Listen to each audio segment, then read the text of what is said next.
We'll call this meeting of the Freeman School Board to order. First item on the agenda is the Pledge of Allegiance. I pledge allegiance to the flag of the United States of America and to the republic for which it stands, one nation, under God, indivisible, with liberty and justice for all. Next item on the agenda is the roll call. Emily. Yes. David. Yep. Doug. Yes. Chris. Yes. Cody. Yep. Next item on the agenda is approval of the agenda. We'll require a motion to approve the agenda. Do I have a motion? Motion to approve. Motion by Doug. Do I have a second? Second. Second by Cody. All in favor say aye. Aye. Opposed, same sign. Motion carries. Next item on the agenda, conflict of interest disclosures. I received none. Public input. None also. Consent agenda will require a motion to approve the following: the minutes of the regularly scheduled school board meeting of February 10th, 2025, the minutes of the Cornwall Cooperative Board of Advisors meeting of February 19th, 2025, the resignation of Jada Hoffman from the position of first grade teacher, and we thank her for her service, the resignation of Jada Hoffman from the position of junior high volleyball coach, and we thank her for her service, financial reports and claims. Do I have a motion? I'll move. Motion by David. Do I have a second? Second. Second by Cody. All in favor say aye. Aye. Opposed, same sign. Motion carries. Next on the agenda, administrative report, starting with elementary principal. All right, it should say March and not February, but it is the same date, so that's good. Not 8, we're at 7 now. All right, little flyer cheer camp, that went well, so thank you to Amy and Taylor and all of the high school girls who helped put that on. Thank you also to Mrs. Penner. Her FFA team involved the elementary and ag week and had a little coloring contest. They're going to announce those winners this week, so that was fun. We finished our access testing for EL students. That is complete both in town and at both colonies. We celebrated Read Across America Week last week, so a big thank you to Haley Schaefer. She organized that and got all of our guest readers to come in, and those guest readers, so a thank you to those guest readers. That was Carla, Penny, Jeremy, and Lee. And a thank you also to Miss April Johnston for bringing in some ice cream treats for the students as well. Parent-teacher conferences, we had 94% of all parents come to conferences. That included the elementary and both colonies. So that was our percentage rate. Last month we celebrated School Bus Driver Appreciation Day, so we want to thank our bus drivers for that. And then our Flyer Friday information is down here. So in town, 143 students were invited, 23 couldn't make it. So that was 73% of students were invited, 84% showed up of those that were invited. Wolf Creek Colony, 18 invited, 1 couldn't make it. So that's 52% of students invited. Doesn't include also the ones that show up that aren't invited. But, and then Cheddar Colony, 39 invited, 2 couldn't make it, so that's 78% of students invited. And then between both colonies had 95% of kids show up. And we in town also had kids show up that weren't invited. I did not put them on the list because they weren't on my spreadsheet to kind of add into that. So that is that information for you guys. Dial screening is going to take place on March 18th. I do know right now that we only have, so dial screening is 3, 4, and 5-year-olds. Anybody that would, it is to kind of identify students. Some think for disabilities, which does do that, but there's also a vision screen and a hearing screen too, so it is good if you have a 3, 4, or 5-year-old to bring them to that screening. Right now we've had 2 students sign up for that, and if we don't get enough students, I'm not sure what the magic number is for the co-op, but they will cancel that event at our school if we don't have enough students time slots. So just an information on that if anybody's watching and wants to get their kids signed up. And then the Stampede is hosting a kids night on April 12th. So adult tickets are $5, and every adult ticket you purchase, you get a free kid ticket. So there is a link on our website if anybody's interested in going to that. That is all I have. Junior, senior high school principal report. All right, so the first thing I have is congratulations to Sherry Kafka. She's been selected to receive a scholarship from the National Cybersecurity Teaching Academy, also known as NCTA, for her to complete 18 credits. She will begin her course this fall at DSU. And this scholarship is designed then to equip educators with a graduate level cybersecurity knowledge and instructional strategies that will enhance the cybersecurity education, and also will provide our students with additional electives to choose from. 10th graders did attend the career fair in Salem on February 26th. There were over 30 booths that each of the students had the opportunity to do a mock job interview with regional representatives. So Nancy did say that went very well. Congratulations to our wrestlers who did advance to state. Great job to the Rebels. Good luck to our boys basketball team who will travel to Mitchell tomorrow night and play Howard at the Corn Palace, and that will start at 7 p.m. FFA, the CDEs have started. The first one, which was in Bridgewater Emory, they had 31 contestants, so congratulations to our top individuals and teams. And then there was another competition that took place today, and those results will be put on our website tomorrow. The FFA also had a pancake feed on last Friday. The feed went well. They served around 225 plates, and we just want to thank you to the community for their continued support. Looking at the curriculum for next year, currently we are reviewing the social studies curriculum due to the revision of the standards. Full implementation of those standards will begin the 25-26 school year. Currently, teachers will be looking at the HMH online platform samples, and then there will be a proposal from HMH will be submitted following the teachers' viewing and then their opinion of that program. Science curriculum that we currently are using will expire in May of 2025, and so I will be meeting with the 3rd through 12th grade teachers to look at the samples from different companies to determine which curriculum best meets the needs of our students and align with the science standards.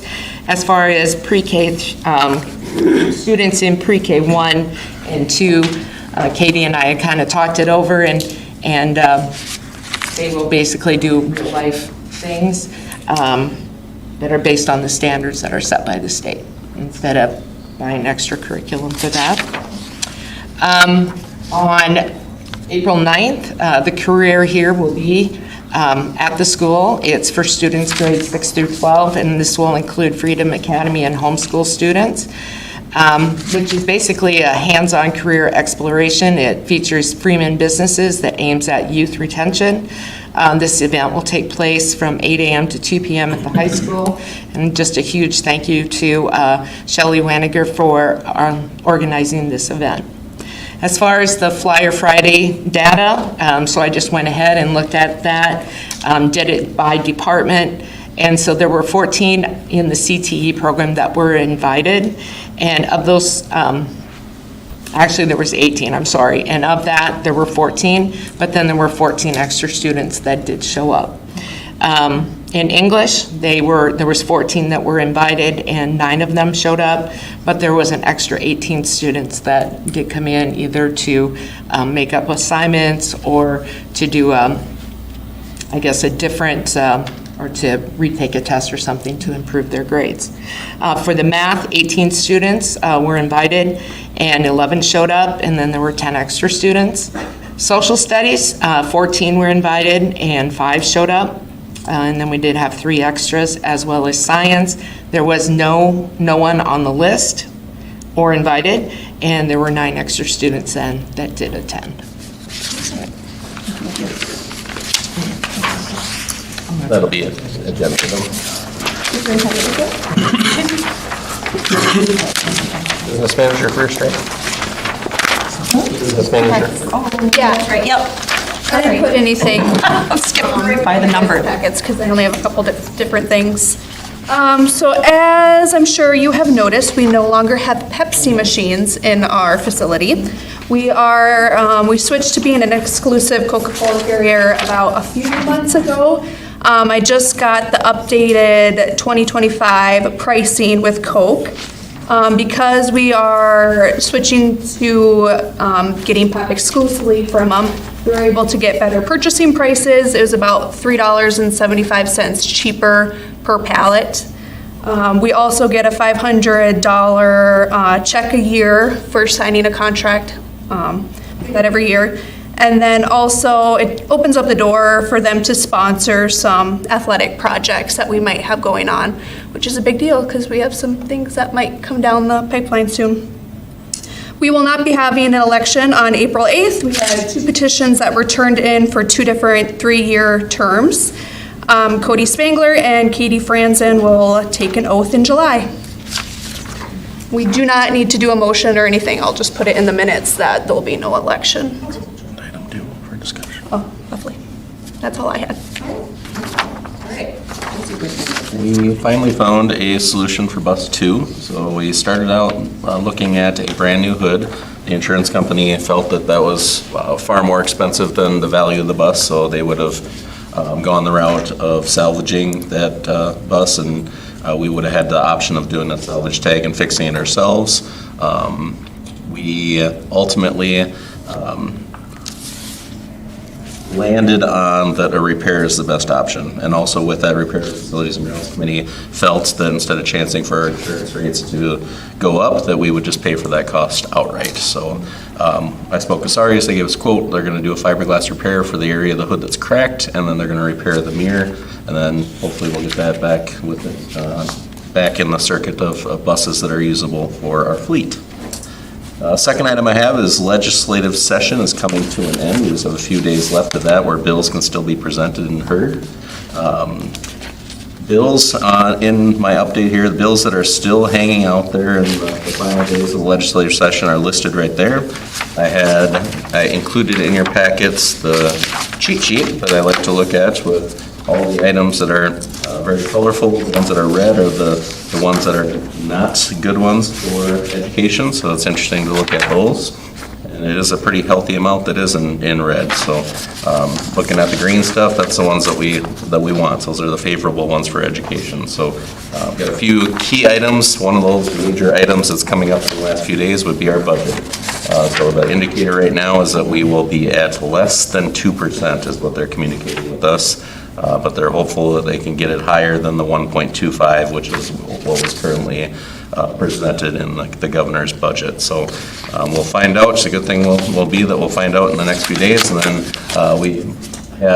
they have until the end of the month for the veto date for any final changes. So that's why we're have the agenda item for the negotiations to happen at a later date, which we'll talk about later. Other items, we had 3 items that were facilities and grounds type of items. We have the track crack repair. So, if you remember a couple years ago, we had a fairly sizable crack that was right in front of the grandstand. Well, that has presented itself again. So we're in a position where we need to figure out a solution to that. The longevity of the track is we're looking at some major structural repairs that will be necessary, whether we go a full resurface or whether we go a different option that we'll be discussing in the years ahead here. But for now, we need to get a Band-Aid to get through because it doesn't look very good. When we have our 3 track meets, we want to represent well, but it also is a safety concern for our athletes. So Sherry has done some research and has reached out to a couple companies that have recommended a product that we use that can be applied just with a simple caulk gun. They recommend that we put sand in the crack first, let that settle, and then put the caulk on top. So that's something that we'll be looking at. They said with that repair option, you want it to be warm out. So we got to wait till Mother Nature cooperates, and then Sherry and I will be heading out to the track and doing some repairs on that. But the good thing about that is all it costs us is the cost of the product. So that'll save the district a considerable amount of money instead of paying somebody to come in and do that. Roof caulk repair. So that's something that's been discussed at the board level that we had. This was part of our roof inspection that we had performed last summer. So that's something that's needed. If you look on top of the trophy cases, we have some buckets and you have some ceiling tiles that are saturated. The inspector felt that it was the cause of that was from cracks in the caulk in the ephes that's on the north wall of the gymnasium. If you were up there, you would see the caulk and some pretty sizable and serious cracks with that caulk. Caulk, from what I've heard, is 12 to 14 years. Is that correct, Doug? That life expectancy, depending on the location, whether it's exposed to the sun or not. But does not last forever, and over time, eventually you have to pull out that old caulk and replace it with new caulk. So I'm in the process of getting a quote for that to be done, and then hopefully in turn we can put some fresh ceiling tiles on above the trophy cases and not have to look at buckets and saturated ceiling tiles up there. And the final item, we have finally landed on a solution for replacement of our carpeting for our performances that protects the gym floor. The carpeting that we have was, what I've heard, original to when the gymnasium was built. If that's not accurate, it's been around a long time. We've definitely got our money's worth out of that carpet. Need to find a replacement. I've looked into vinyl and looked into some rectangular carpet sections. I communicated with the custodial staff, and what we feel is the best option would be a carpet floor covering that comes in a 6-foot spool that you can roll up onto a cart that holds all of that and can store it in the center storage in between the elementary and the high school. As far as pulling that out and putting it back on the rack, it'd be probably the best option for our custodians as far as the time and the labor. The downfall to our previous carpeting was it was very heavy. And then you got I think they're metal tubes I think they put in the inside of it, so a little bit more labor intensive. Hopefully this is a little less labor intense for our custodians and we can cover the whole entire gym floor. So the bad news with that is that we haven't ordered it yet, so we have a concert coming up next week, so we will not have that in place for that concert. I've asked the custodians to connect with Ms. Waltner and come up with a solution where we can use a small amount of carpet, hopefully just around the chair areas and the areas where the band is, so that minimizes any potential risk for trip hazards. So we'll do the best we can for this time around, and then hopefully any other events that we host in the gym will have that new floor covering that will be here and in place. That's all I have.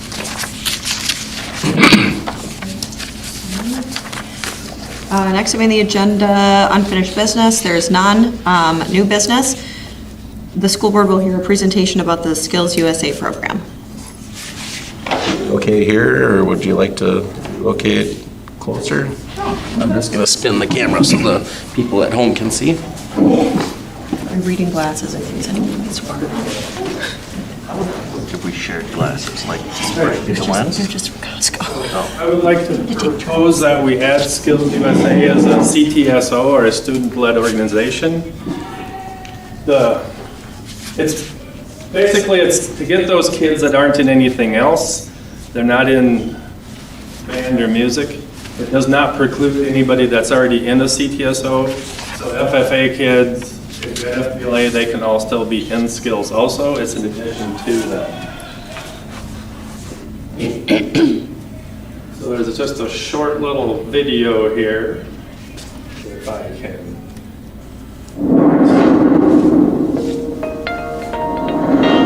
Who are we?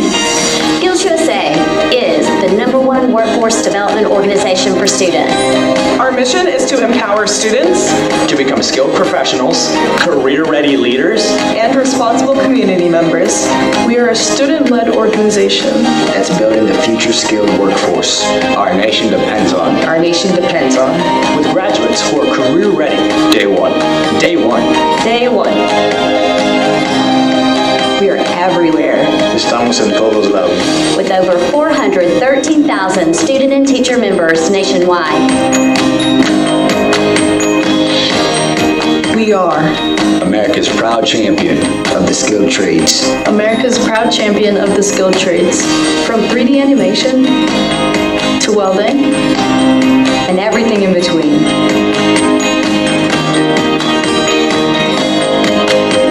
The SkillsUSA framework is the foundation. For everything we do. It's made up of 3 areas. Personal skills, Workplace skills. And technical skills grounded in academics. The framework is part of our curriculum. it complements our hands-on skills. With life-shaping leadership skills. Teamwork, Communication, work ethic, professionalism, integrity. And so much more. Join us. Join us support us. Support us. Because there's never been a better time to be skilled. To be skilled. to be skilled. Who are we? We are. We are. We are.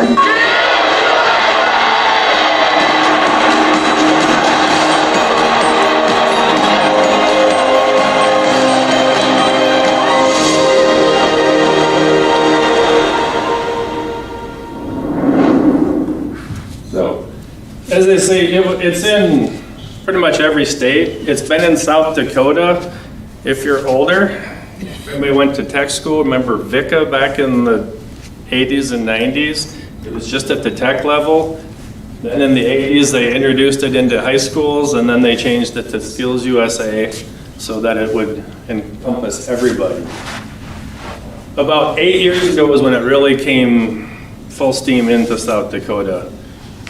I was one of the first people that went to the meetings, and the first year was up, there was 6 schools involved. Now it's hard to say how many because all the CT academies who have 19 to 20 schools around them coming to them all have people going to these competitions. So it is growing in strength as we go. So again, it's number workforce development organization. If you ever watch Dirty Jobs, Mike Rowe is 100% into this. He has made foundations to give kids scholarships. And it's to fill the skills gap that's starting to develop. It's been going on for the last 10 years, but now for every, I think the last time I heard, for every 7 skilled workers retiring, there's 1 student taking their place. And this is just a way to get kids more excited about those jobs. They can take the stuff they learned in school and go to a competition.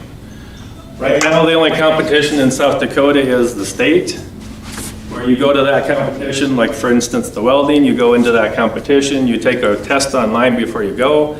When you get there, they give you your medal, your set of plans. They say, there's your welders, you have 4 hours to complete this job. If you're doing there's one for waiting tables. If you go, they take you to a restaurant. They say, here's the menu, memorize it. The specials for the day, they bring people in and they have to wait on them. So right now at the national level, there's 136 contests you can be in. At South Dakota, the state last year, I think they did 40 of them. Every time they get 2 students interested in a competition, they try to bring that competition in. I've taken kids, this will be my 3rd chapter I've started. I took kids last year. I started out with a bunch of really shy kids that didn't ever belong. I came back to school Monday morning and I got asked, what did you do to these kids over the weekend? Thinking, oh my gosh, I'm in trouble. I said, why? They go, these kids are different. They're talking in class. They're caring about their grades now. It's like they have a purpose. So I'm a 100% believer in it. Again, it was based in those 3 areas: personal skills, workplace skills, technical skills. They went out and talked to employers and they said, what are the skills you want to see? They came up with the 17 essential skills, work ethic, stuff like that. Can they work alone? Can they work together? So some of the competitions are, you do it on your own. Some of them, there's a weld manufacturing. You go in with teams of 3. You have to figure out how to get that job done with 3 people. If you don't work as a team, you will not get it done. At the national level, you take your carpenters, your electricians, your HVAC. They have to build a 10 by 10 building. They have to frame it, roof it, put in the electrical, the plumbing, and the HVAC. They have the whole week of 5 8-hour days to do it. If you win at the national level, you go on to Worlds. They've had them in Brazil, China, Russia, some places that they probably won't have them in the near future, but you can go on to a world competition. So part of what I do is I introduce this in my classes. I preach to them, hey, this is one of the skills you need to have. A lot of businesses are getting on board with this. I know at the national level, John Deere's a big supporter of it. They go and do competitions, Briggs and Stratton. There's some pretty big companies getting involved with this now. What's in it for our students? It's an organization they can belong to that's tailored to their hands-on learning. So those kids that don't necessarily test well, they don't like to sing, they don't like to do that kind of stuff. They have something they believe in because they can weld really good. There's robotics competitions. There's the ones that they belong to the fire department. There's search and rescue competitions that go on. So there's too many to list everything. And it's getting schools to connect to the real world. You can go in as a school. You can buy the program that you have material you can teach in your classrooms, curriculum. It's all across the school and the whole school can teach it. So it links the CTE and the other classes together. As we learned today at our conference, it's a great big thing. They are trying to get CTE teachers to start going to STEM conferences so we can have math and science meaning something. This is just one more way to get kids to connect to that real world stuff. To be in it, you don't have to be in any particular classes. If you take any CTE class in your high school career, you can belong to SkillsUSA. Whether it's computers, ag, shop, any of those classes, you can be in skills. Teachers can also become professional members. You can have unlimited members as professionals. With that, they get access to all the materials to help them teach this. So it's for $35, any teacher can be a member. I would, if we set it up, if I'm the advisor, I would then be the one that's doing the fundraising to get them registered. I have to fill out all that paperwork, all that. But we can have other teachers also become involved so that they can help kids at the contests. Helps you build relationships with businesses. Probably gonna take kids out and say, hey, this kid wants to do the construction. Could we get Cody to come and talk to them about some of that stuff? The HVAC, the plumbers, all that. So it just helps us connect more with the community. And I have 5 years of experience at this. This will be my 3rd chapter. The kids love it. This year, the state competition is in Mitchell. It'll be there next year. The following 3 years, it'll be in Watertown. Then for 3 years, it'll be in Sioux Falls. And then it'll rotate back out to Rapid City for 3 years. So all the tech schools get a chance to get students into their building. When I'm there, there's a little downtime. I go talk to the instructors and say, hey, I've got a group of kids, can we come into your diesel shop? Can we come into your electrical lab? I take them in to talk to all those professors, just so they get a chance to see what it's like. So, and it doesn't preclude anybody from any other organization. Depending on how it gets set up, I can set it up to where in bigger schools, the FFA will send one person over to be on the team of president, vice president, all that. All the organizations send somebody in to the central. They can teach stuff separate, but then they come into one great big meeting. What I'll probably do is just set it up as without that to start with. I can always change it if that's something we want to do. And then if you want to learn more, you can go to www.skillsusa.org. There are all kinds of things to watch and look at. I have spent myself countless hours on that site. And you can just email me and I will answer any questions you have. Awesome. Thank you. Any questions, thoughts, discussion? How does it work? How do we implement that in our district? All we need is your permission to add it to the activities, extracurricular activities, and then I take over from there. I fill out all the paperwork with the state and national, sending in the stuff. They say, yep, you're accepted. From there, I have to recruit members. It's $35 a piece to be a member. And then to attend state, you have to pay $55 to go. So we'll do some fundraising, but once you guys say it's okay to do it and add it to that list, then I take over from there if I'm the one that's right. What else do you foresee as a financial obligation to the district if they decide to add this activity?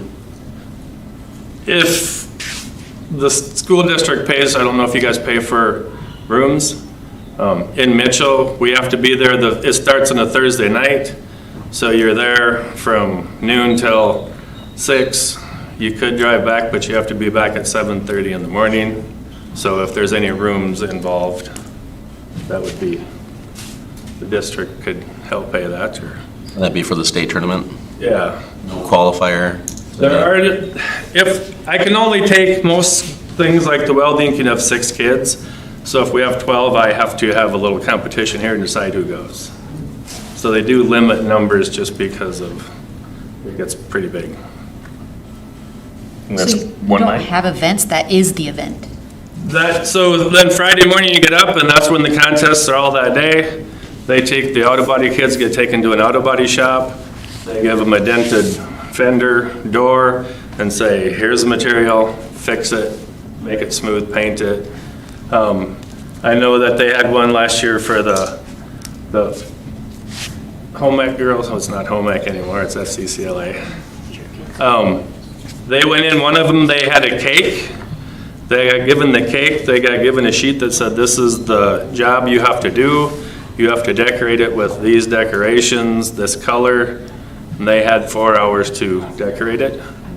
And on the food side, they gave them here's the stuff you're gonna produce a meal for a menu with chicken and potatoes and whatever. You had to cook it, present it, and make a menu for it. There's weld sculpture. That one you have the year to produce a sculpture. Take pictures, you keep track of your hours. They look at the sculpture, they interview you. Why did you do this? Stuff like that. There's job interview, they go in, they have to have resumes. All the students have to have resumes. Last year, had one welding student that placed 6th, but he lost 50 points because he left his resume in the bus. Shoot. And he would have been in 2nd place. Shoot. Had one student that got 2nd place in the job interview. The 1st place kid backed out, so he could have went to nationals. And I had the only 2 girls in early childhood development, so they were 1st and 2nd. They both were scared. I walked them up before the contest, introduced them to the judge, said, see, she's not so scary. We'll do it, but we're not gonna go up on stage when they announce the winners. I'm like, yeah, whatever. They announced that 1st girl's name, and her name wasn't even out of the lady's mouth, and she was running up there. So it's just fun to see kids blossom and care about what they're doing in something, and they're like, oh man, it was so cool, because everything we learned in class, we had to do that. What's the highest number of kids that you've brought to the state tournament and your experience with this program? 12 last year in Canastota. But when I started it because the kids saw the stuff about it on my desk. I didn't get paid to do it last year, so I limited my numbers at 12 because that was a lot of work. And there was about another 15 to 20 that were mad at me. But I could see many more. I've talked a little bit to students here, and they're very excited about it. So. I'm super biased, and I like it a lot. I think all of the things we hope kids gain through athletics as far as leadership and teamwork, we could teach them directly in how it translates to the real world. Not everything's a football game or a basketball game, but everything is a job. And they do have leadership conferences and stuff. Like they have one down in Columbus, Nebraska. Unfortunately, it costs each student that wants to go, it takes $450 to go to it. But they do the Washington leadership retreat and all that same stuff. How deep we go into it is how involved the kids want to do it. They have competitions where you just go present about your chapter and what you're doing. There's the community service and all that stuff also that you can get into as it progresses. Can you talk about the stipend for advisor?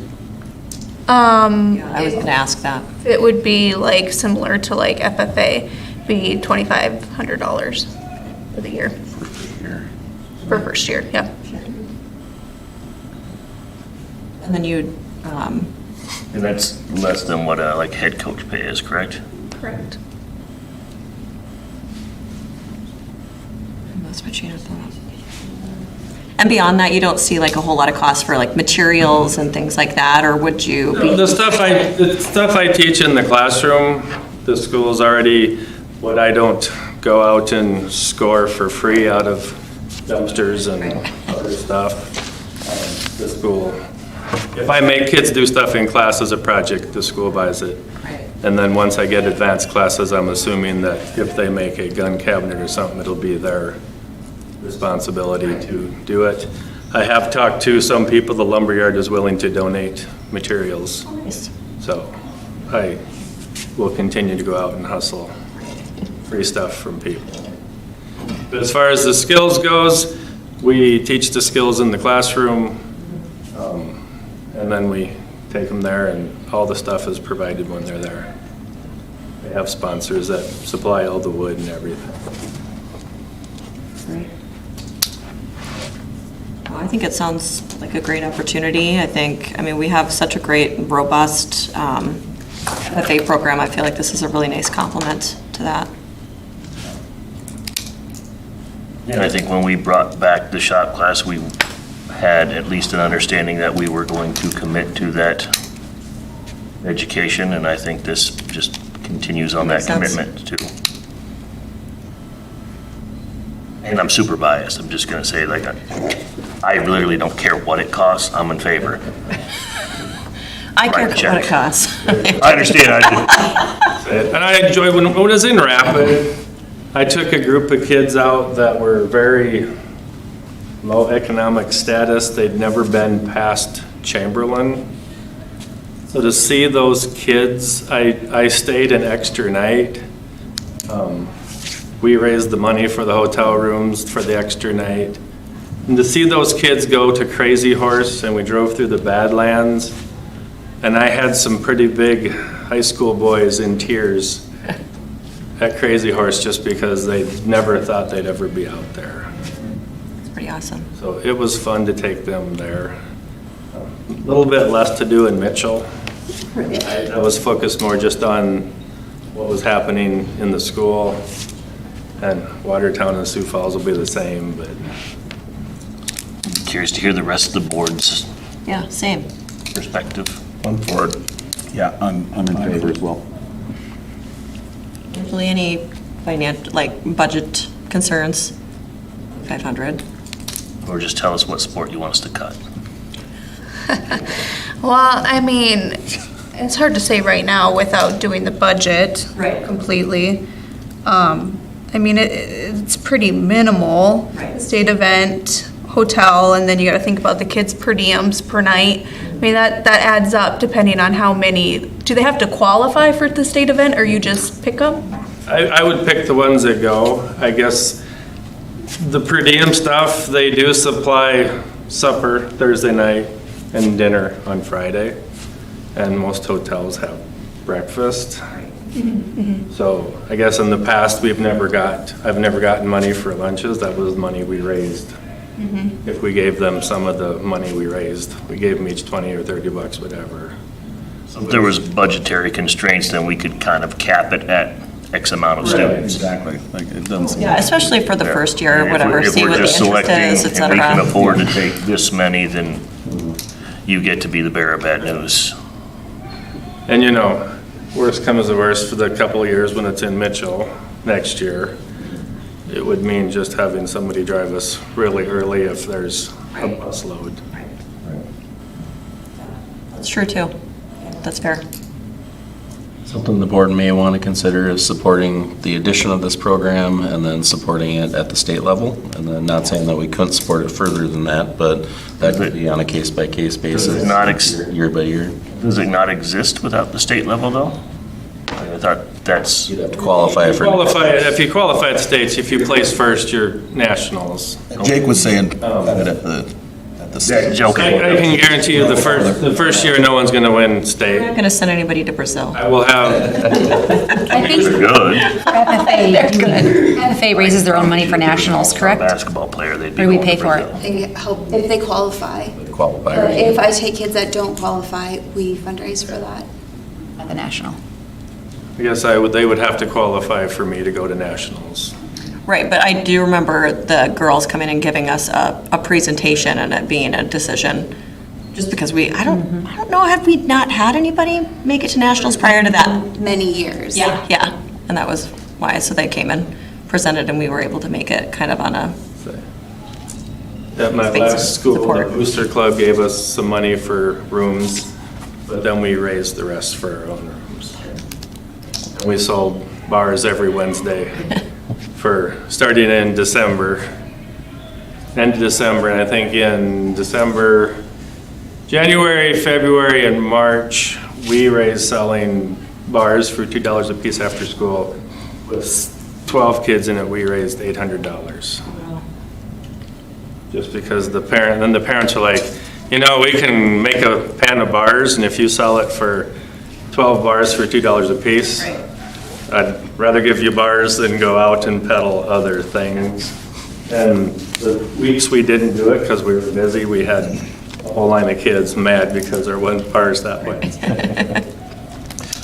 I do like the idea of, capping, now my understanding, capping the state level for the first couple of years to limit our spending on it, but still fully, I like it, whatever I can do to get it to go through.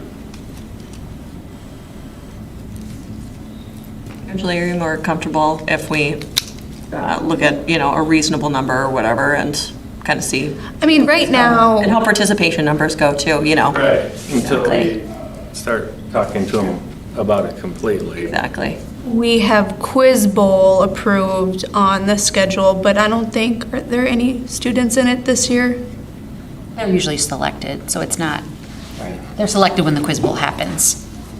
That's a pretty, But there wasn't last year, so it's something we haven't paid out. Oh, it sounds like we just changed Quiz Bowl to SkillsUSA. I'm not saying that, I'm just saying There's money in the budget that has, exactly. And I know they did have, I think Joyce had set up a time for kids that were interested in the Quiz Bowl. So, and I know it did get moved to a later date. So I haven't heard as far as how many were. Quiz Bowl kid. Well, this is Quiz Bowl of sorts. They're quizzing them on their skill sets and knowledge. No, I think, Just knowledge you get paid for. any other comments or questions for Keith? What's the consensus? Do we want to add another item to new business to approve the addition of the SkillsUSA program? I'll make that motion. Do I have a second? Second. Second by, motion, sorry guys. Cody, second. Doug, all in favor say aye. Aye. Opposed, same sign. Motion carries. Thank you. Thank you. Thank you, guys.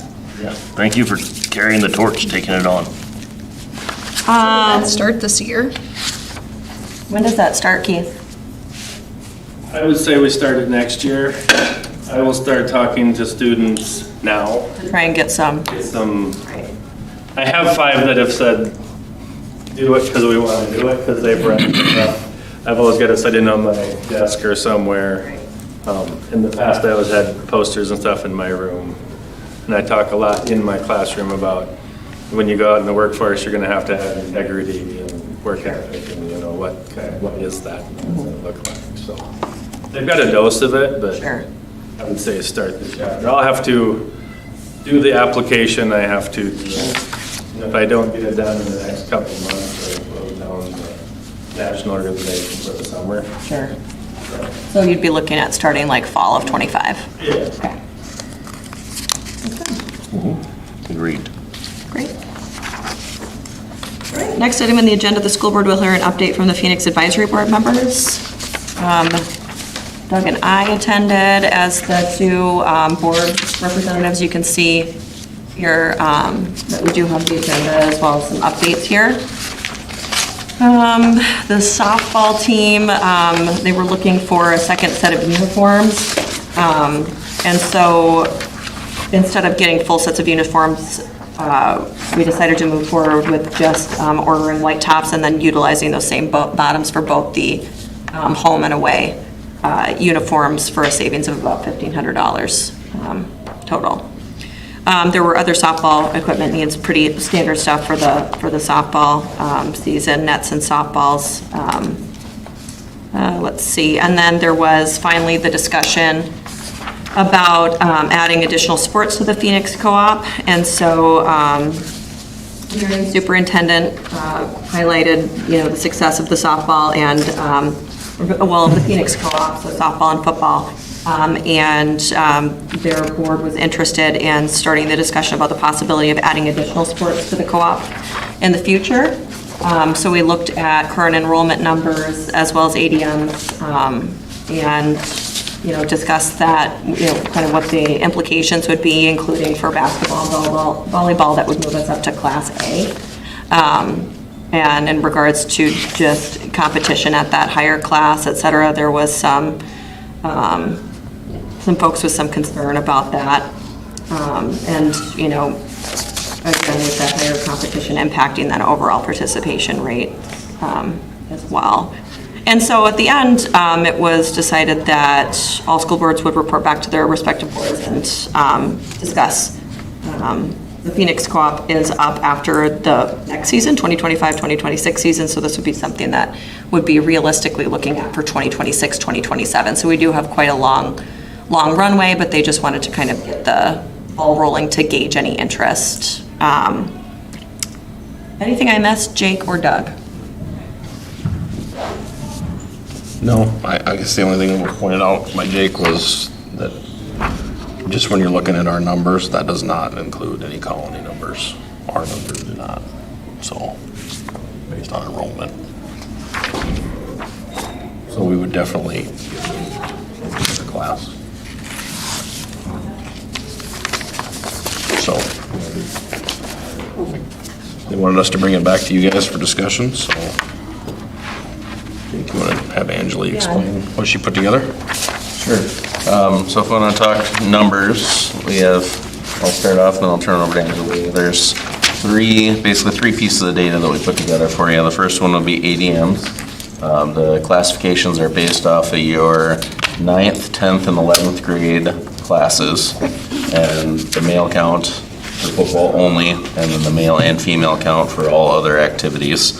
So that's where that first document that's got the red, yellow, and gray on it is valuable. The second piece of information is the participation rates, and that's the next couple documents that you have there, because just because we have the ADMs doesn't mean that they're going to be participating in activities. So that's an important thing to look at. And then also with participation rates, you want to look at, especially in these circumstances, are we in need of having an all-sports co-op for these sports in particular, or will the numbers be so excessive that there's going to be serious issues with people having an opportunity to even participate.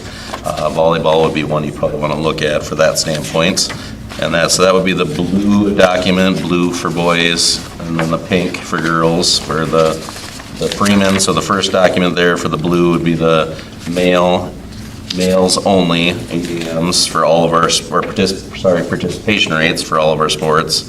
And then the second page in the blue would be if we were a Phoenix co-op, that would be our numbers for the boys. We obviously are for football already, but that would be for the other sports. And then the next one was the first one with the pink would be the girls participation rates for Freeman only. And then the next page would be the estimated participation rates for all sports with the girls if we were a full all-sports co-op. And then the final document, so based off of participation rates, we figured Angela figured an estimate of the 3 years that we've been in the Phoenix co-op for football and for softball. Took the average of participation rates for Freeman, and that's important because if we're looking at any kind of cost savings, we're going to use estimated that number. So cost of transportation, costs of equipment, all that would be billed back to us at our participation rates. So I'll turn it over to Angeline and she can explain her finance side of things. Yeah, I mean, just on that last sheet, I just pulled the expenses from 22, 23, and then from last year, 23, 24, and just got an average of the 2 years to show the expenses for each sport. And then what you see on the bottom is the average, and then what our cost share would be is that second bolded line, and then the savings we would have had. And that's just all based off the average Freeman participation rate. So on all the sports I have here that we aren't already co-opted in, it would have been about $44,000 a year. Do you happen to have, Angeli, like what's the cost associated, like what was the amount that we spent in busing kids over to Marion for football and softball? I know, it's very, sorry, I just thought of it. I don't know it off the top of my head. Sure. I can get it though. No, I was just curious because obviously that would be an additional expense. Yes. If we are, sharing and busing them over there. So I just wanted to make sure I had an accurate sense So of what the- we pay for that would be an hourly rate of Right. $15.50 when they're doing that. If it's a bus driver doing it. And this does not Plus fuel and wear and tear of your vehicle. This does not include transportation. This does not include transportation at all. Yes, this is just salaries, supplies, officials. Good idea, so. And it'd be interesting to see how much of a wash that is if we're, if we're splitting the cost for transportation to events. Is that going to offset the additional cost for practices? Exactly, yeah, and it totally could be a And uniforms. wash. Yeah, that's factored into this number here. And logos.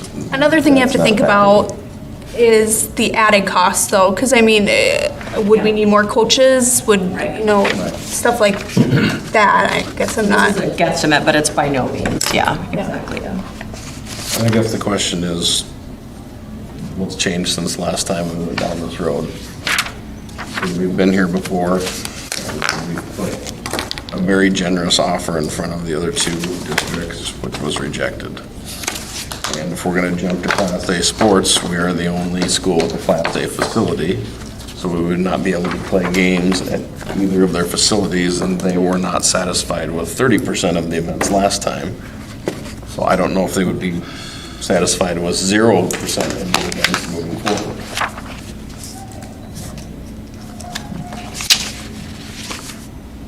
Which, my opinion would be, if the board feels like they want to continue this discussion, that we start there with the other districts before we go taking up a lot of time and doing the same thing we've done twice in the past to get nowhere. I mean, I think that's fairly reasonable, because obviously I think people are going to have differing opinions depending upon what it would look like in the end, right? Like I'm going to guess some folks aren't going to be very satisfied if we only get 50% of the games, but if we got, like to Doug's point, if we have more than, who's to say? But I do think that probably does influence people.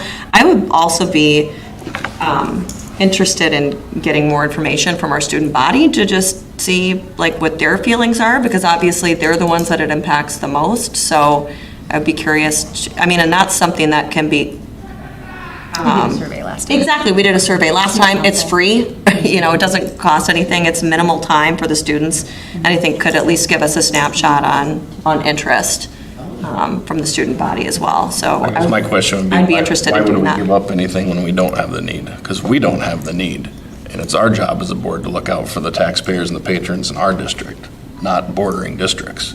If we don't have a need, and we don't have a need coming, why would we give up anything? That's my opinion as a board member. We're supposed to be looking out for our district, and I don't think that's responsible, looking out for the taxpayers as a whole, to be giving away things in our building. I'll say though too, time has transpired since then. I don't know if attitudes have changed or not, because we haven't discussed this in open session or in the public, because this just happened at our last co-op meeting.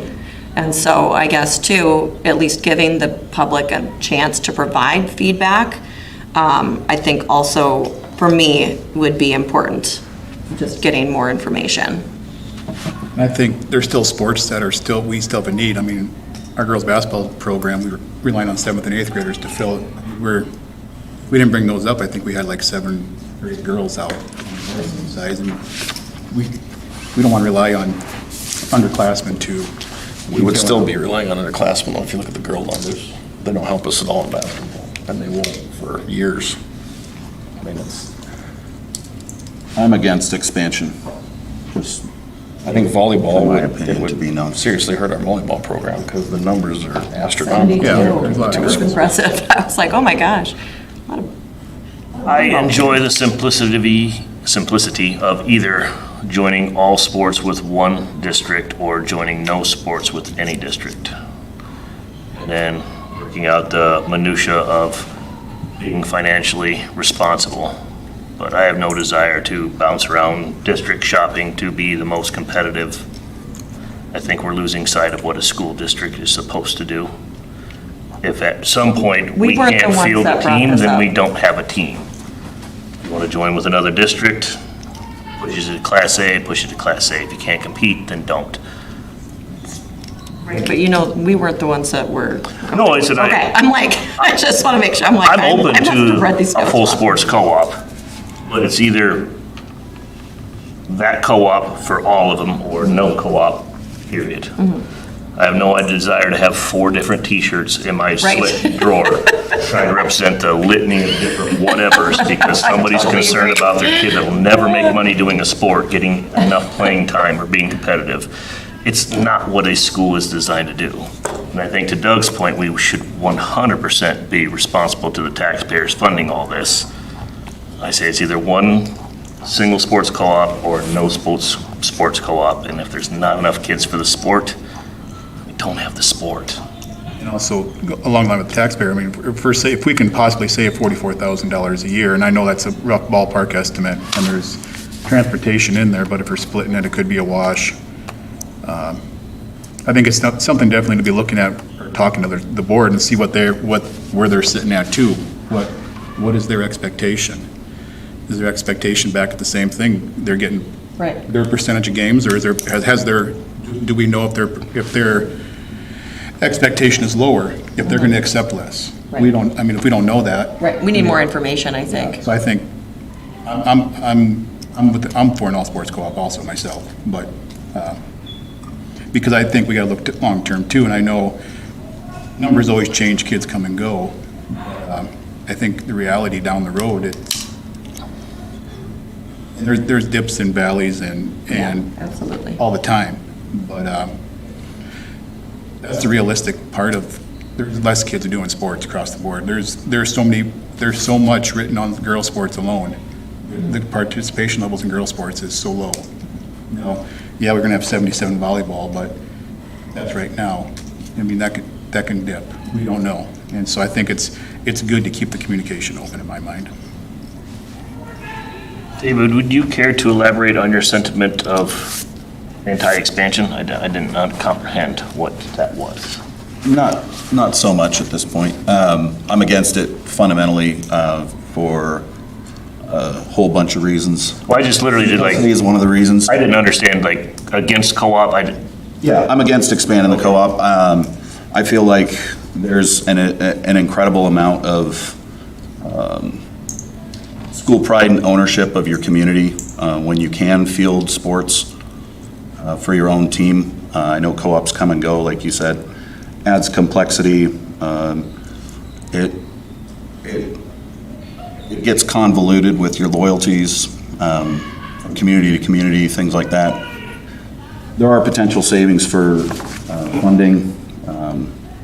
I also came from a small school district. I realized that some sports you just can't field, and you kind of have to live with that. But yeah, there's just a bunch of reasons I'm against expansion. Would you be open to still proceeding with an opportunity for the public to provide feedback and to get a student, listen from the students? I'll listen to whatever. Okay. I'll change my mind, but I'll listen. No, I know, but I was just curious. And I don't disagree with David's sentiment. I think our community is large enough that our average class size mid-20s. So in high school, there's 100 kids. So there's 50 males, given the 50-50. if you can't find 9 boys that want to play basketball or 9 girls, or not basketball, 5 rather, then you just don't have the sport. But to the sister, I would be open to a co-op, just one. What percentage of that $44,000 is our overall budget? Like, what percentage is that? Because I'm going to think it's quite small. Yeah, yes. I'm just thinking, like, if you're looking at the financial impact, let's really level set here as a percentage of the overall budget. Well, I don't think $40,000. Right. I mean, that's $40,000. But in the grand scheme of our budget, yes, it is a small amount. Right. And I'm not saying that it's not nothing. I mean, that is a sizable amount still. I'm just trying to put it into perspective. Well, I mean, if we're $40,000 and we were kind of second guessing if we should pay Keith $2,500, you know. Right. No, that's a very good point, I was Chris. just doing the math in my head, I'm like, that's like 14x what we were That's a debating great point. Skills That's a great USA. point. You got- I would agree with You're right. Chris's sentiment there. that Yep. If 44 I stand is a drop in the corrected. bucket, then we can certainly afford 4 to teach kids skills. How many students are we prepared to lose? Because you will. Yeah. That's the other side of it. If we save 44,000 and we lose 10 kids, we're at a $30,000 net loss. I don't have much interest in placating to parents that will move their kids for sports. It's just not my thing. Well, neither do I, but it pays No, for it. there's a dollar Still amount that has reality, to get. exactly. I understand that too, but I don't think that it'll boost our participation, honestly. If we get pumped up into a class where we're not competitive, nobody likes to get their teeth kicked in all the time, I think that you're going to see a continued downward trend in sports that are suffering already because you're not going to be competitive at a Class A level for the first 5 to 7 years. And that could kill sports go everybody. to club pay, and then we remove athletics from education and And focus we on don't have any education. kids in school to pay for I the like where you're students. going with They bring this. this, they'll have them all. Yeah, we'll just take all the sports Slide out of that in. school, because they don't belong there. Okay, so next steps. Doug, I guess, I don't know, I don't know. are you comfortable at least? I'm open meeting? I'm open to listening, having a conversation, but I don't know why we would until we can get a board's capacity for where they're at with what they think a split looks like. Because that's what it's all going to come down to. That's what it always comes down to, is who's giving up what. If they say, we want 30%, I would vote no immediately. That doesn't make any sense for our district. If they said, yeah, we haven't invested in our campuses, we can't host double headers, we can't have Class A events at our facilities, and Freeman can have them all, let's talk. I think what Doug says makes a lot of merit, that if we are the only ones with the facilities to house these events, it's hard to argue that we shouldn't get the lion's share. Is everyone comfortable moving forward with getting more information? How about that? Yeah. I mean, More information from the other boards first, and then with a plan to also gauge interest and appetite from our students and from our community members. I think the other boards know that they have to go somewhere. They're looking at us first. They want to start the conversation with us first, which I completely respect. Yeah. But I also don't think it's a wise use of our time as a board to talk about this for the next 8 months to get to the same point we got to. Let's have that conversation first. Right. And if they say, no, we would expect to get 40% of the events, then Right. then at least we have information to make a decision on before we Sure. get deeper and start getting everybody riled up about something that might never happen. Sure.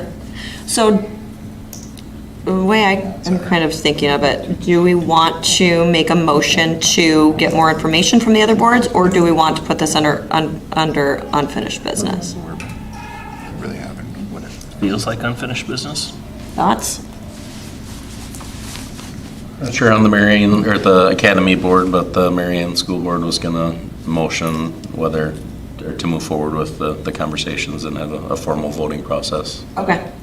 So should we then add an agenda item to make a motion to get more information regarding specifics to a potential sports co-op or whatever, get more information? I think the information we need is shared events. Right. Yep. Let's get that, and if that means the co-op committee needs to meet again. I think that's the biggest holdup is practices weren't a holdup. I mean, that's pretty much 50-50 or wherever Right. facilities were available. No, last time it was, the academy, say in a sport, would have one participant, but they wanted 2 games. Yeah. Well, we can't give up 2 games because one participant is in a sport. And I agree with that. So I think let's find out. We got to what they're gauge where thinking. we got to gauge where they're at. Yep. All right, that sounds good. We'll add an agenda item to continue the discussion with a goal of getting more information in regards to shared events. Do I have a motion? So moved. Motion by Cody. Do I have a second? Second. Second by Chris. Do I, all in favor say aye. Aye. Opposed, same sign. Motion carries. Right, next item on the agenda, the school board will hold an update from the Facilities and Grounds Committee. Cody, you have any information that you'd like to highlight? One thing was with the quotes that Jake's going to present, just keep in mind there's no tax on here. Excise. Sales.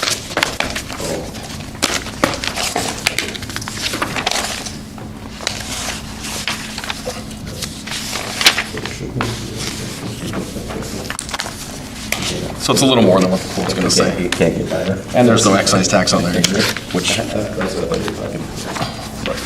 not a huge amount, but some extra.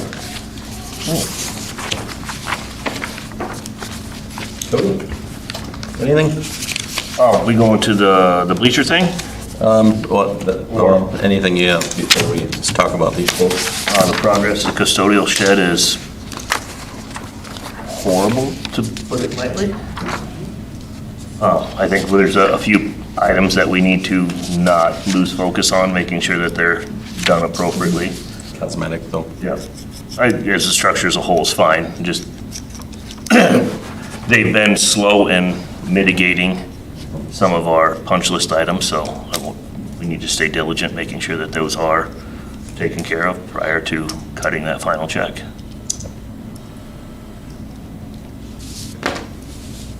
Have you and Ryan, Martha discussed their final 2 pay applications?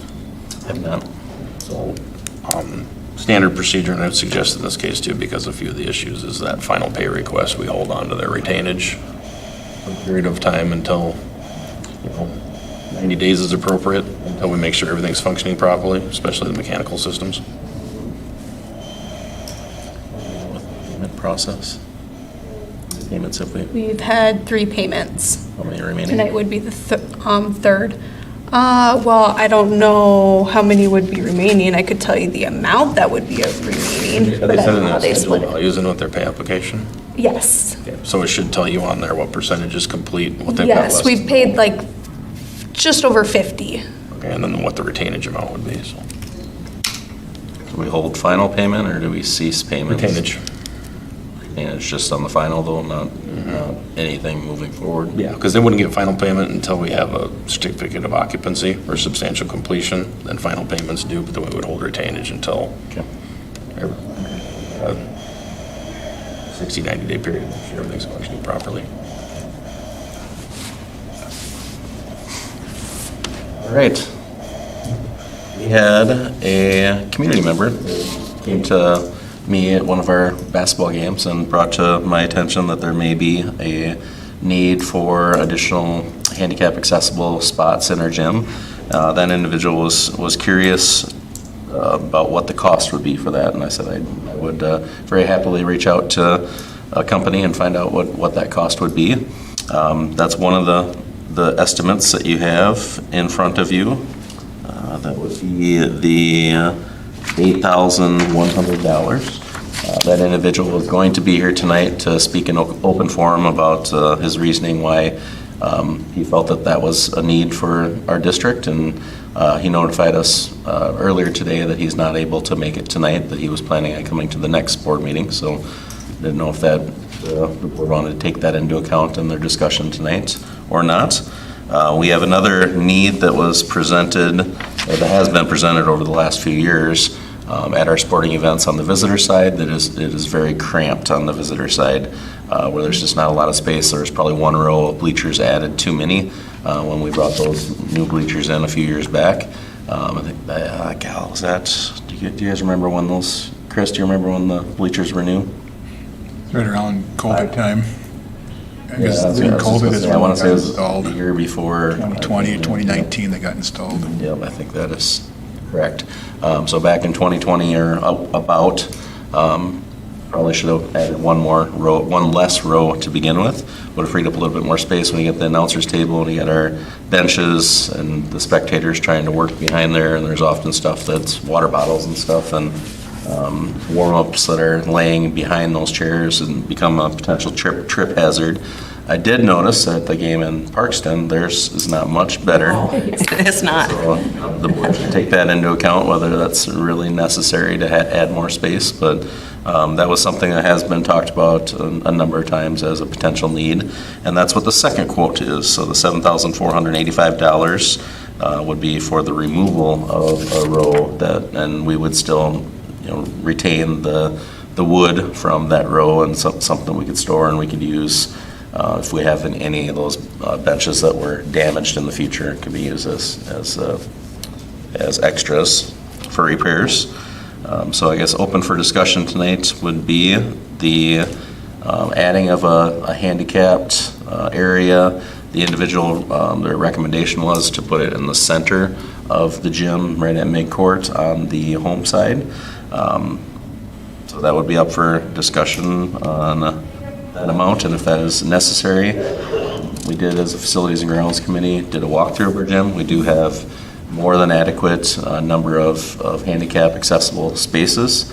There are some, one that I would say is not usable. That would be by the student section. I don't think it's reasonable to ask anybody to sit in that area with the students in that vicinity. But so we have enough spaces. Plus, on top of that, we have an elevator, so the mezzanine could be used as a handicap area. The stage could be used as a handicap area because we have the ramp going up to the backside of the stage. We just have to make sure it was free and clear of any obstacles that were in the way. So the amount of ADA compliance and the amount of handicap spaces is not a concern. It'd just be the discussion at the board level if we would like to explore adding another one on the home side, or taking out a row on the visitor side to create more space for the spectators, and then in turn also providing more space for handicap accessible areas. I did get feedback from another gentleman, not the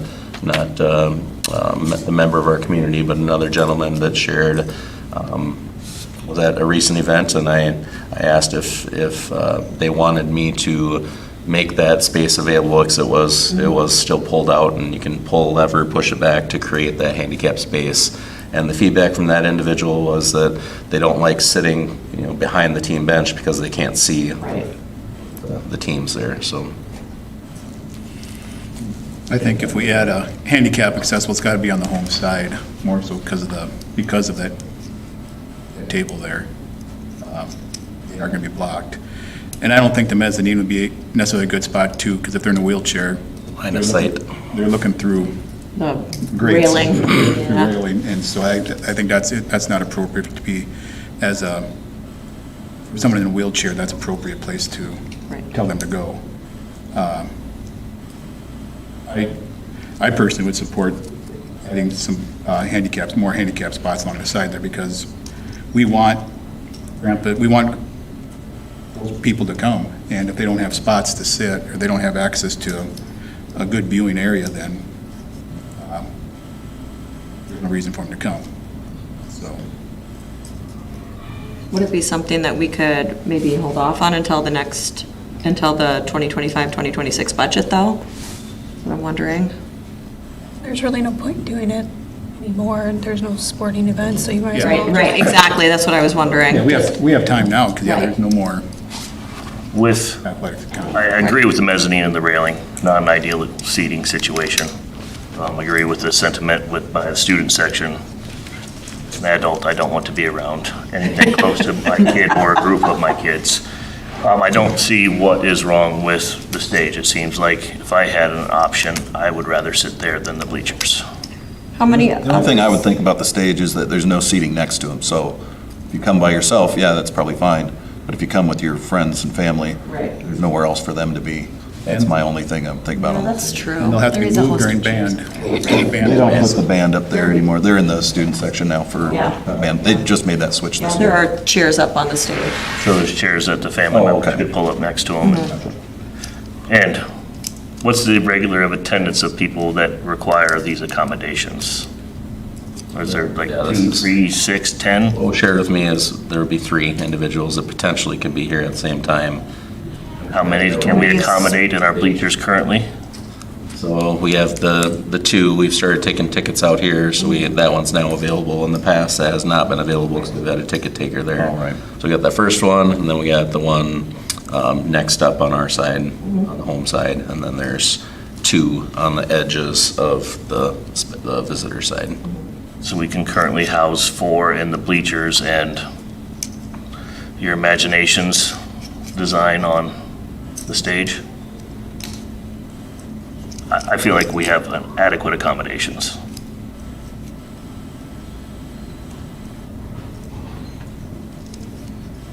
What would folks feel about tabling this to unfinished business so that that individual can come and speak to us as he's Yeah, requested? I think it's reasonable. Because he, This isn't time, like Angeli said, this isn't time sensitive, there's not going to be any more sporting events in this right now, so I think that might be helpful.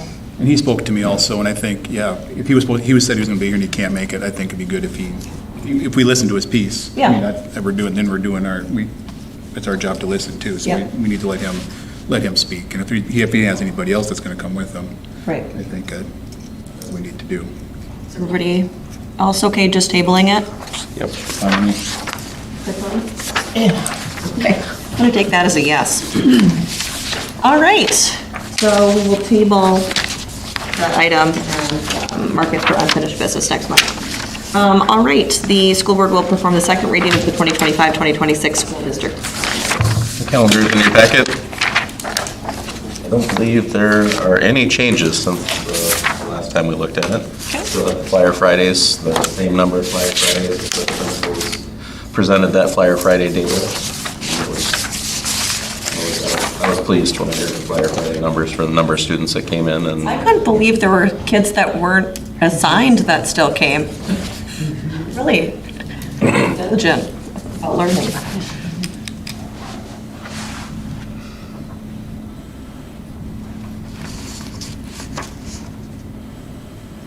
this will be up for the second viewing and final approval. For approval. I guess, and I talked about this last month too, I'm fine with the number of Flyer Fridays being equal between the 2 semesters, and clearly they're being well attended, with even additional students being able to come in for one-on-one assistance, which is nice. So I'm in favor of keeping the same number as is on the calendar for approval. Comments or thoughts from anybody else? I know Cody, you have I a argue different perspective. with this. I know. You guys see 143 as positive, and I see the 23 that didn't make it. I see 23 It was kids. snowing. So then we would cancel school and have an additional calendar day of school, and they would be taught. Yeah. So I see 23 kids that clearly needed instruction and didn't receive it.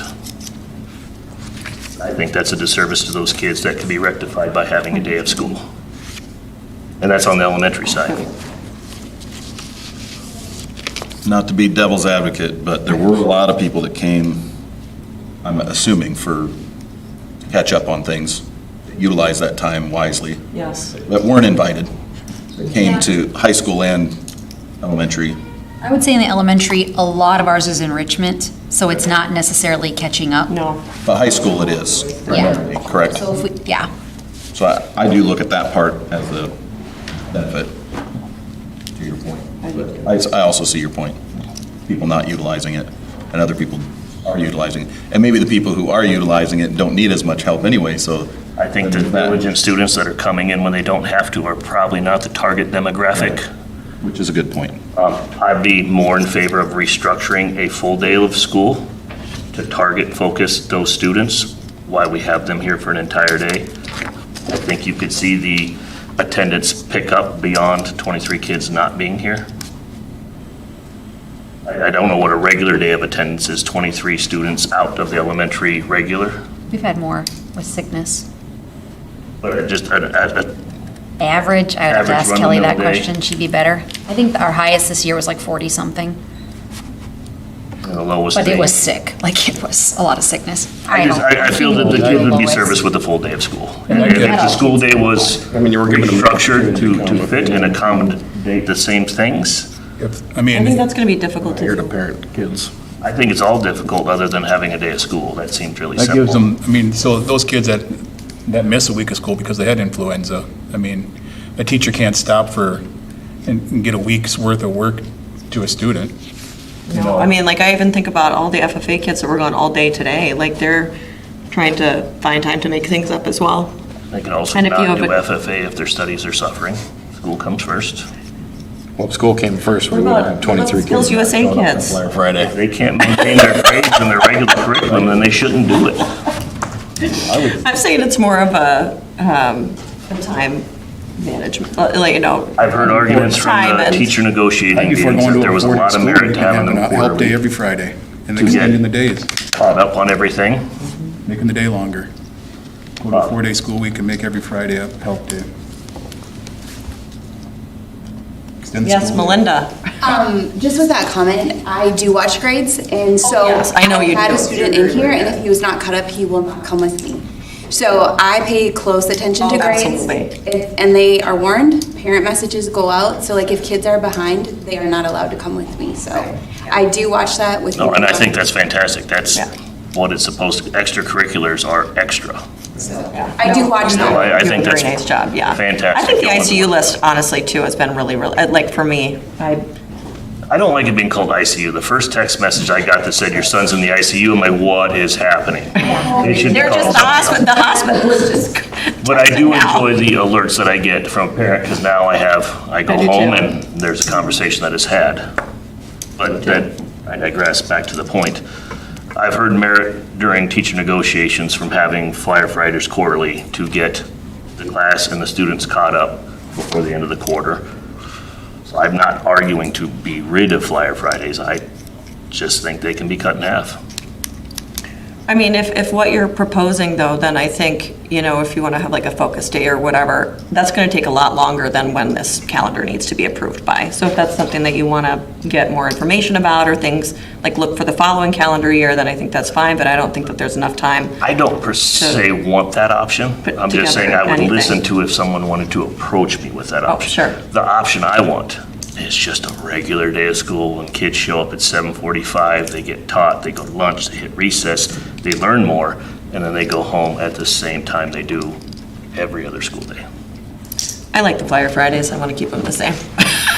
Sorry. I think also it gives parents, I think you're going to have students not missing as much school if they can schedule appointments and stuff like that on those. That's exactly when I schedule my appointments, and that's why my son was one of the 23 elementary kids that didn't go There's there. not a month on this schedule where there's more than 2 full school weeks. Well, yeah, Not a single month. that's why go to a 4-day week. For what basis? Oh, I like that. Go to a 4-day week and have help, go extended school days and you have help days on Fridays. Every Friday, 8 to noon. Well, in any case, back to Flyer Friday. So I have a small amount of data. Kelly sends out emails that have the number of absences. So on March 10th, there was 7 kids absent. March 6th was at 15, and March 5th was at 21. So it varies quite a bit. I'm sure. Mir, Exactly. it's not quite It's as gonna many be that are absent because we're not in the middle of sickness and flu Those season. 3 were at a 3x to 33% more didn't show up. And those are targeted kids that need the assistance, not just For elementary? run-of-the-mill. No, it's enrichment. Yeah, it's not necessarily It's not. all needs, like Mr. Brinkman does all enrichment. I guess I gave that schedule to you, but quite a few. I mean, Ashley's got lots of kids that come in, that's all enrichment. And some of those parents know that if they're scheduled with Mr. Brinkman, they're like, okay, I know it's enrichment, and Yeah. I'm not going to. We schedule an orthodontist appointment. Yeah. Yeah. So. And there's probably still a handful of kids that are on that list that can't make it to school on a regular day anyway, so. Yeah, that's true. I think it's hard to account for all of the variables. Class, because Mr. Franklin was agreeing. Correct. Yeah. The snow really did hinder us though, last Flyer Friday. A lot of schools around us were a late start. So. Yeah, probably not winning this argument, but I'm making it nonetheless. That's good. I'm glad. I do have a question. When we went to the 4-day, Chris, you might know because you were here at that time, when the 4-day school, not 4-day school, but when more of the Flyer Fridays, because there used to be a lot more Flyer Fridays, wasn't the school day extended at that point? Yep. Because we didn't bring kids in that early. Correct. So we added more minutes to our school day to accommodate Because it used to be, I can't remember, 8:15 or 8:20, and then they moved up the start time to the first bell to 8. Yeah. So they added, I think it was 8:10 the first bell was. yeah, something like that. But they did, I do remember We didn't that. see kids until 8:20, right? Yeah. But the first bell was like at 8:10. So we did add minutes to Yes, every single exactly, day to account for that those- as well. when those Flyer Yes, Fridays were I added do in. remember And that. so far, we've taken a lot of them away, but we haven't changed any of the minutes. Right. So if that makes you feel better, I don't know. No, I'm not arguing this by teachers putting in work. I'm not replacing this argument. I just think kids learn better in school. And maybe I'm alone on that thought, but. Any other comments? Okay, there's no further discussion. We'll require a motion to approve the 2025-2026 school district calendar. Do I have a motion? So moved. Is that you, Doug? Chris. Chris, sorry. You guys all sound the same. Second? Second. Second by Doug. All in favor, say aye. Aye. Opposed, same sign. Aye. Motion carries. All right, next item on the agenda will require a motion to approve the special school board meeting of April 2nd, 2025 at 7 p.m. in the junior senior high school library for the purpose of conducting teacher negotiations. Do I have a motion? So moved. Motion by Cody. Do I have a second? Second. Second by David. All in favor, say aye. Aye. Opposed, same sign.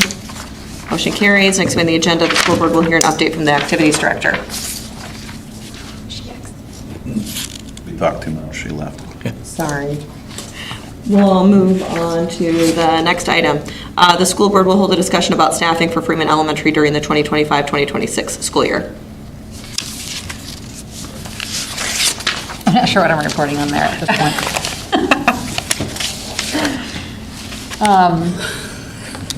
I don't know. I understand. We're still figuring things out. We had a teacher resign. Yeah, we had a teacher resign, so we will not be replacing that teacher is our thought at this point. Our kindergarten is not going to be split into 2 first grades, which is where the extra classroom was at this point.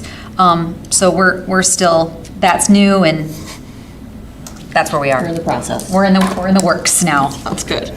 Good discussion. More information to come. More information to come on that one. Sounds good. Look a little different than what we originally thought it was going to. Yeah, yep.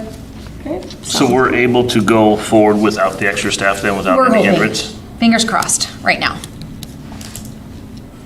The tough part with that planning is we could have 20 new kids come in over the summer months, and that would, hard to we'd have to, We're yeah. actually gaining 2 new kids this week, if that helps, so. But all we can do is look at the numbers right now and plan for the future based off of that. And if that were to happen in the past, what we've done is just add a para and try to get through that year and then add in another section later on. But the following year, yes. And right now, it indicates that we should be able to handle it with 1 section. So that's what we're going to stick with. If she wouldn't resign and our numbers continue to trickle down to an extent, what measures do we have in place to make sure we're not overstaffed and carrying more teachers than what is viable? So that would also be looking at the numbers right now and planning for, so if we were in a position where we felt that we absolutely had to, that conversation would happen this time of year. We are in a position to where our numbers are still good at the elementary, they're just shifting to other areas. In this scenario, you can get away with upper elementary classes being larger than you can with lower elementary, and that's why we're looking that we would not renew this position.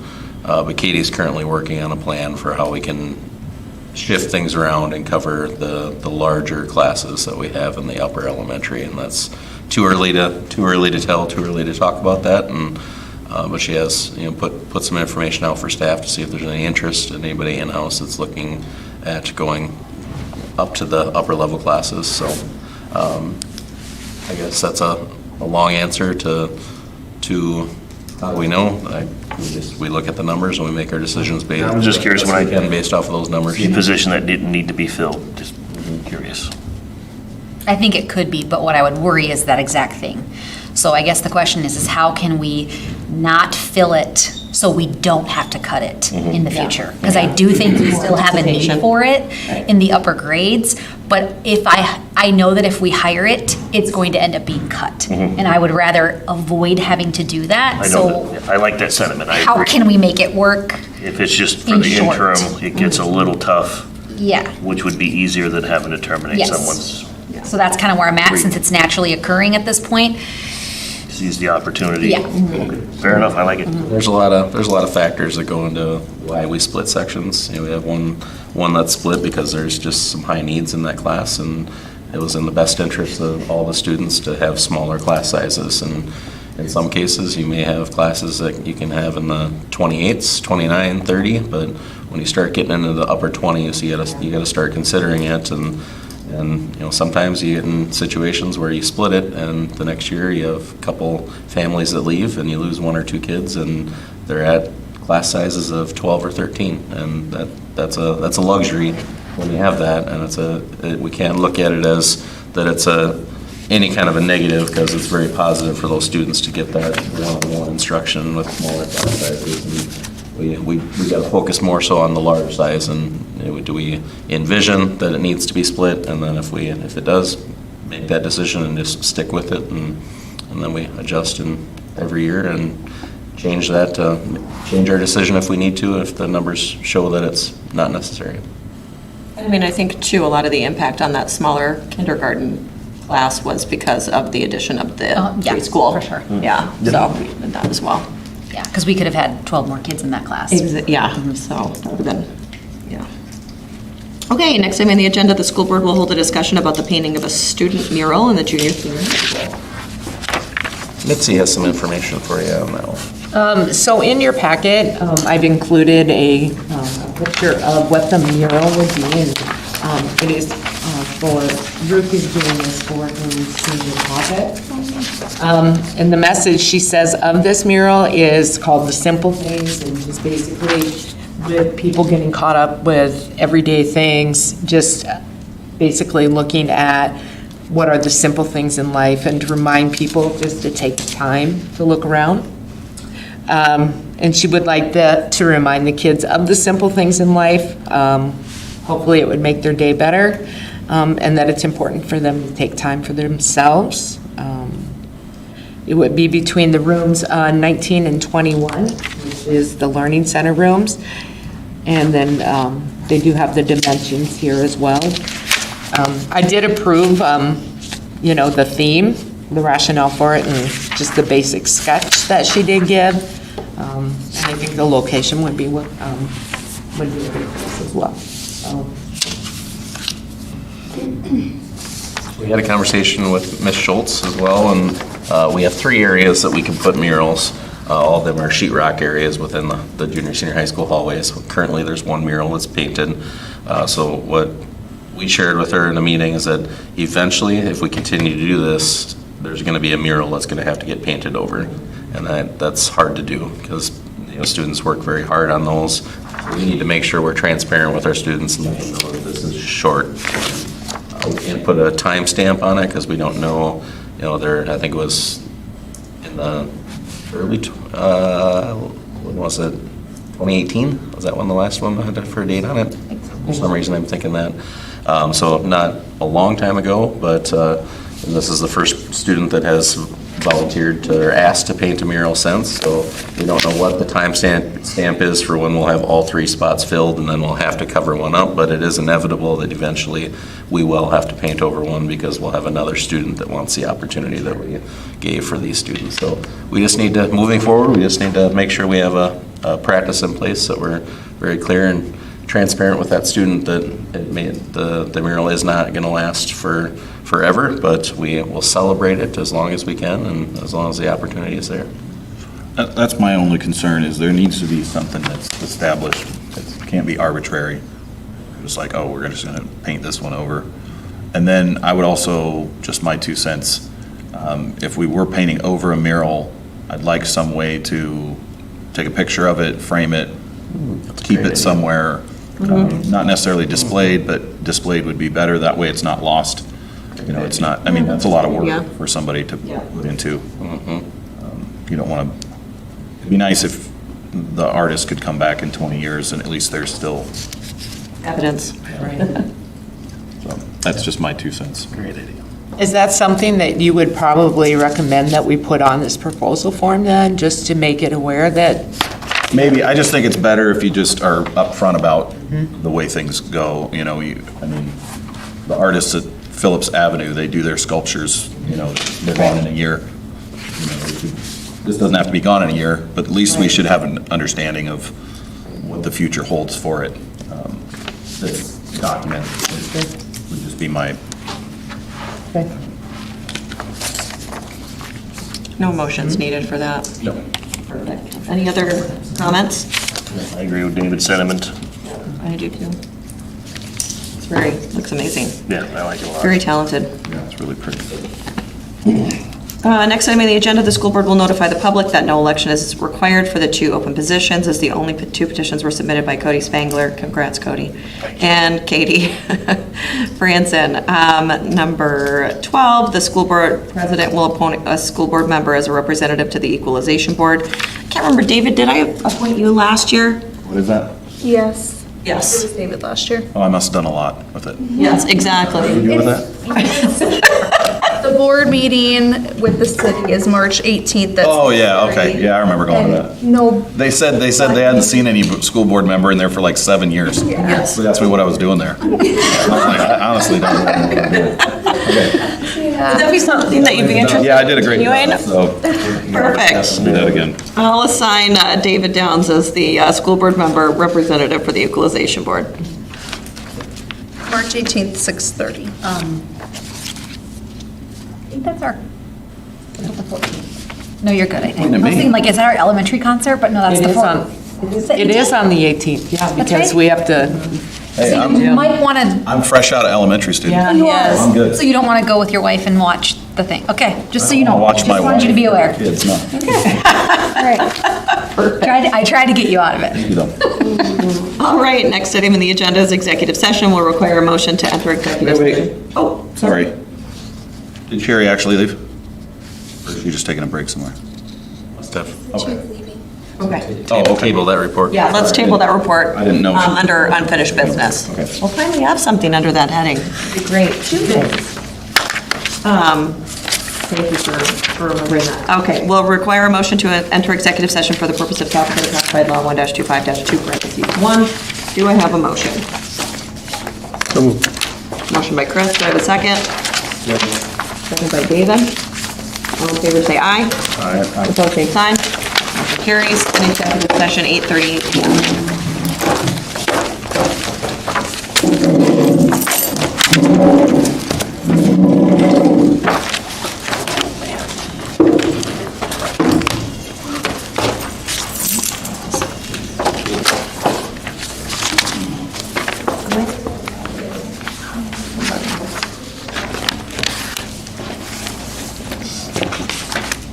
This is so cute. Oh, yeah, sorry. No, that's okay.